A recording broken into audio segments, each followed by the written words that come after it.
Green curry meatballs. Let's go.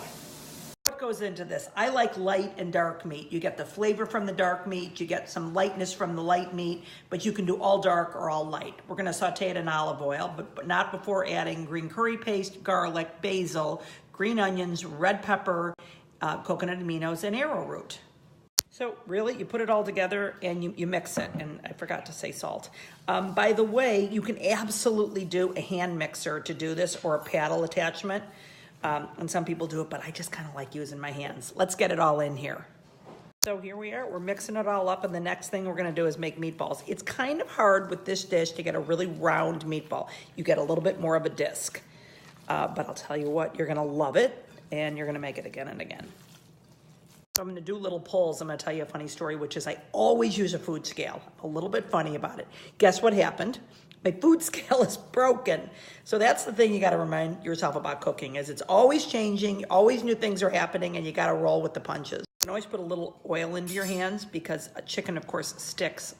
And then you just roll, and the thing is you're not gonna get a perfect non-Whole30 meatball, but you're gonna get something that's pretty delicious and imperfect, kind of like the rest of us. We're gonna saute, but not before we put 200 degrees on the oven and put something that's safe to go in here, because we'll have to do the meatballs in 2 different batches.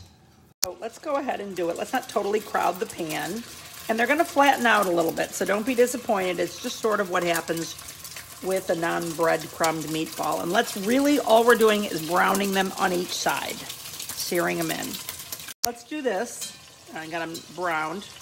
They're just a perfect amount brown. On camera, they might look too brown, but actually they're kind of perfect. And then this little fish turner, if you don't have one, it's like the greatest thing in the world. It's just perfect for something like this. About 3 minutes aside, and then just start to remove them.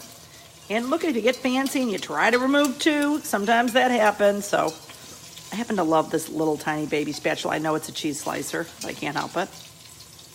About 3 minutes aside, and then just one by one start to remove them.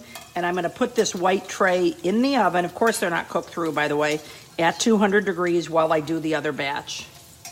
What I did was I added a little more oil. Those crispy bits on the bottom are quite nice, so don't worry about those.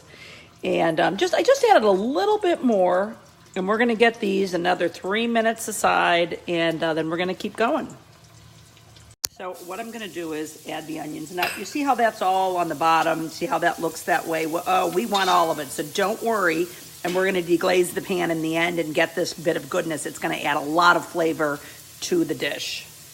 So it says 5 minutes.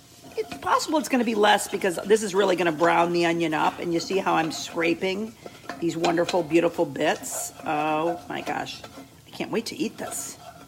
I'm gonna add the garlic. I just tasted a little bit. Oh boy. Dreamy recipe. So we don't want to burn the garlic. It's like a minute or 2, just sort of watch it, and then we're going to deglaze this whole thing with my chicken stock. So let's put that in, and I wish you guys have had a big whoosh, but I think I had to turn that down too much. So we're going to deglaze this and then get to the next part of the recipe. So what I've got is my curry paste. Now, if I put that right into the dish, it is going to clump up. So what I'm gonna do is dissolve it in this chicken stock before I add it to the recipe, and it's going to be perfect.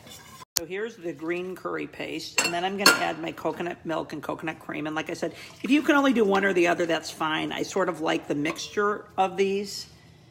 And let's get it all stirred up as I add the coconut cream.